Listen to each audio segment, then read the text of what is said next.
Hi everybody, Armored Pants here and welcome back on channel. And we have another video for you in the in-game decision making series, or doing it right more often to win more. And we're going to have a look at a very interesting game. This sort of decision making was sort of inspired by a video I recently saw from Littlefinger when he's talking about, he was actually expanding upon a video that I'd done where he's talking about the importance of doing extra things like spotting, etc., to get that extra P to get mastery badges, or to get scouting or patrol duty badges, etc. Right. So we're going to run the T95E2, which is a tier 8 American medium tank. You can see I've been up tiered, so there's tier 9s in the game. And one of the things that Littlefinger was expounding upon in his video was the need for spotting, right? Because you get significant amounts of XP for spotting. And if you get a patrol duty or a scout badge, or indeed just a lot of XP for spotting, it can make the difference between getting a first class and a mastery badge, right? So in this game, I think I spot up nearly all of the enemy tanks. And we'll have a look at that when we look at the battle details, right? And if you're going to spot or scout, you can see here already first enemy spotted. If you're going to do that, you do need to put yourself somewhat in harm's way, as I am here. Now the turret on this tank is amazing, right? So in a position like this, if there's nobody behind me, I can really utilize the hill here.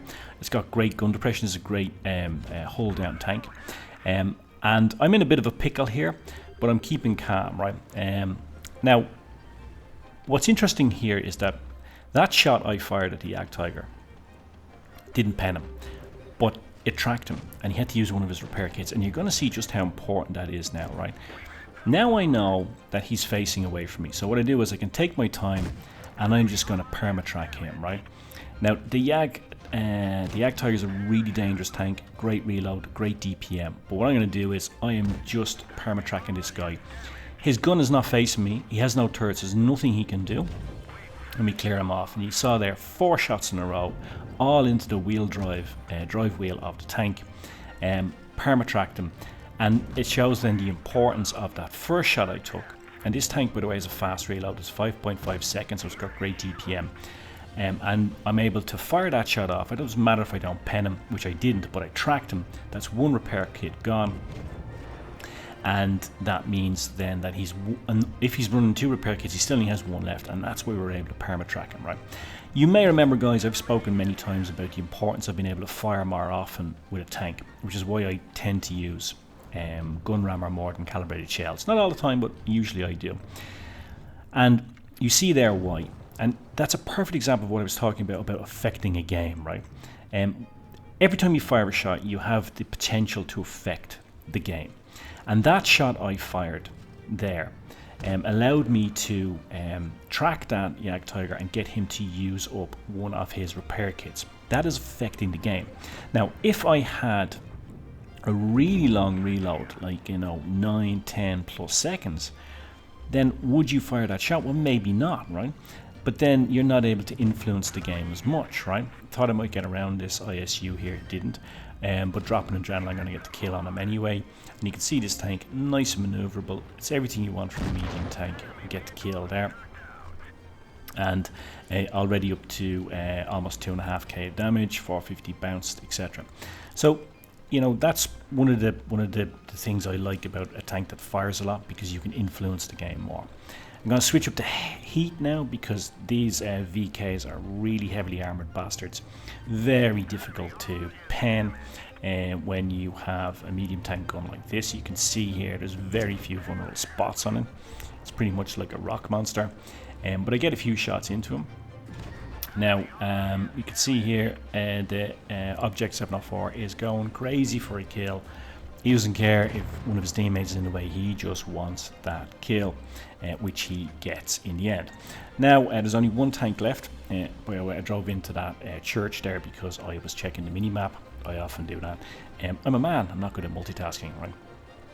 Now, T28 Defender here, he seems to know where the Rim is, at least I hope he does, because he's firing off a lot of shots. And I'm going to go in for the kill, right? Now, again, going back to reloading, right? The Rim has a massive reload, and you know that once he fires a shot, you know, he's yours, right? You can get 2 to 3 shots into him with the reload in this tank. I hear here that he's fired a shot, so I can just approach him now. It doesn't matter what he does. I'm in for the kill, right? Again, listening to what's going on in the game. When I heard that he had fired that shot, I knew I could approach him with without any caution, because it wasn't necessary, because he can't fire at me, right?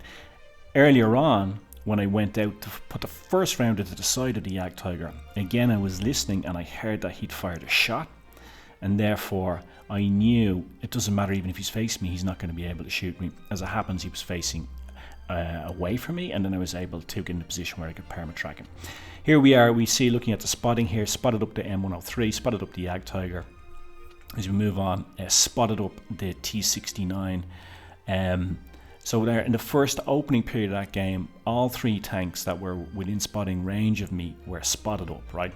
And that gives you then this additional XP, exactly what Littlefinger was talking about in his video when he was playing the T44-100. I'm going to put a link into his video, by the way, because it's a short video but very, very instructional. And again, he's talking about the different things we do to get extra XP. You see also spotting up on the VK100. So therefore that's 4 of the tanks. And when we look down here at the ISU-152, you will see also spotting on that. So that's 5 of the 7 tanks within the enemy team that I've spotted up, and that gives you the patrol duty. So as I said at the beginning, almost all the enemy tanks spotted up by me. Why is that significant? Well, that is significant because you see when the tanks that I've spotted up, you see there is damage upon your spotting, right?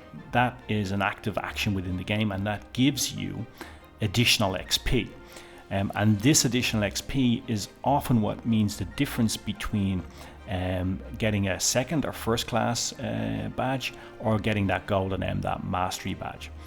And those decisions that you make at the start are key to this. So if I had played very cautiously at the start, had not played my role as a medium tank, because there's no light tanks in the team, so my role as the medium tank, as the eyes of the team, is to go out and spot. If I had not done that, if I'd made a different decision, that additional XP would not have resulted, and therefore I wouldn't have gotten that patrol duty, and arguably I wouldn't have gotten the mastery badge, because, you know, 3.3k damage in a tier 8 medium is pretty good, but it's not spectacular. So you could easily do that and not get a mastery badge. It's the additional XP from spotting, this patrol duty that you just looked at here, and damage with your assistance. See, gold on the damage with your assistance, as well as gold on damage dealt, along with the purple for enemy spotted, as you see here. All of that is the difference, that destruction assistance you saw there. All of that is the difference between second, first class and mastery badges. And I think, you know, this is a very good example of this game, of how important that is, making those decisions within the game early, and using the information available to you, getting that additional XP, and it's all down to your first and continuous decisions which you make within the game. So anyway, guys, I hope you enjoyed it. I hope you found it useful. Thanks for watching. If you didn't find it useful, not really much I can do about that. But anyway, guys, now I guess all remains for me to say is, as always, pants off.